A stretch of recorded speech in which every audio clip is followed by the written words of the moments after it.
Clavicle. The clavicle is also known as the collarbone and is a long bone. It lies in front of the root of the neck and takes part in formation of the shoulder girdle. It is a subcutaneous bone and is the only long bone in the body that lies horizontally.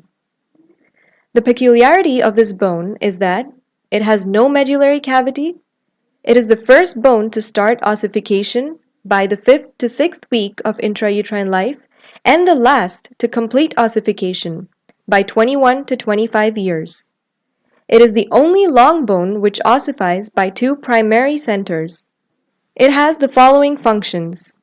It prevents drooping of the shoulder, keeps the arm away from the trunk, which allows it to swing freely without coming in contact with the trunk, transmits weight from the upper limb to the trunk, and assists in movement of the arm above the level of the shoulder.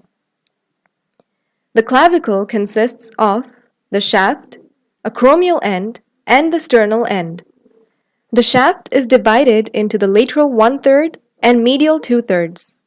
The lateral 1/3 presents with two surfaces and two borders. The superior surface is subcutaneous, and the inferior surface is rough and has the conoid tubercle, which lies close to the posterior border and gives attachment to the conoid part of the coracoclavicular ligament. The trapezoid line, which is an oblique ridge which runs forwards and laterally towards the acromial end and gives attachment to the trapezoid part of the coracoclavicular ligament. Now coming to the anterior border. It is concave and bears the deltoid tubercle. The posterior border is convex. The medial 2/3 presents with four surfaces. The anterior surface is rough and convex, the upper surface.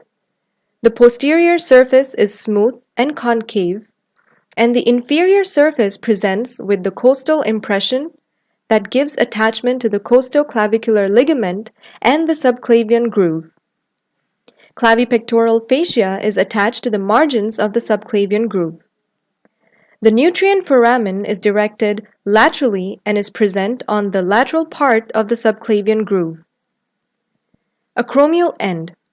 This end is flat and has an oval facet which articulates with the clavicular facet on the acromion process of the scapula, the margins of which gives attachment to the capsular ligament of the acromioclavicular joint. The sternal end is quadrangular and it articulates with the clavicular notch of the manubrium sterni. The upper part gives attachment to the interclavicular ligament, capsular ligament of the sternoclavicular joint, and articular disc of the sternoclavicular joint.